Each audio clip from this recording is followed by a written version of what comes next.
Manchester city football club আপনারা তো সবাই চিনেন। সেই Manchester city football club branded community আসতেছে আবুধাবিতে। আপনি দেখেন ইয়াস আইল্যান্ডে এদিক থেকে আপনি পাচ্ছেন আপনার কমিউনিটি, যেটা 55% থাকবে dedicated for the greenery only. এর মাধ্যমে আপনি দেখেন মাঝখানে একটা ফুটবল ফিল্ড পেয়ে যাবেন যেটা ম্যানচেস্টার সিটি ব্র্যান্ডের, আর যেখানে just town house and villa পাচ্ছেন, যেটার 3 ক্লাসটা সোল্ড আউট হয়ে গেছে 3 দিনের মধ্যে।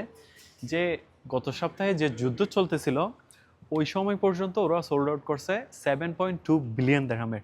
তো আপনি দেখেন কীরকম একটা প্রজেক্টের কথা বলতেছি আমি।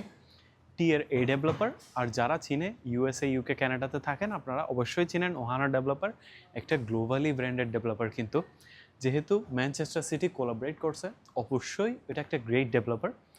এখানে আপনাকে জাস্ট 20% ডাউন পেমেন্ট দিয়ে এটা বুক করে রাখতে পারেন, বাকিটা ইনস্টলমেন্টে আস্তে আস্তে পে করে রাখতে পারেন। হ্যান্ড ওভারের সময় আর কিছুটা টাকা ওটা আপনি না দিতে পারলে ওটা আপনি মর্গেজও করাইতে পারবেন, ইসলামিক ফাইন্যান্স করা যায় এখানে। সো এরকম একটা branded community tier A developer, এবং ইয়াস আইল্যান্ডের পাশেই যেখানে ডিজনি আইল্যান্ড আসছে সেখানেই ফেরারি ওয়ার্ল্ডের পাশেও। সো আপনারা চাইলে এরকম একটা ইনভেস্টমেন্ট করে রাখতে পারেন, সাথে গোল্ডেন ভিসা সহ নিয়ে নিলেন আপনার ফ্যামিলি সহ। এখানে এরকম একটা কমিউনিটিতে যখন রেডি হবে আপনি থাকতে পারেন।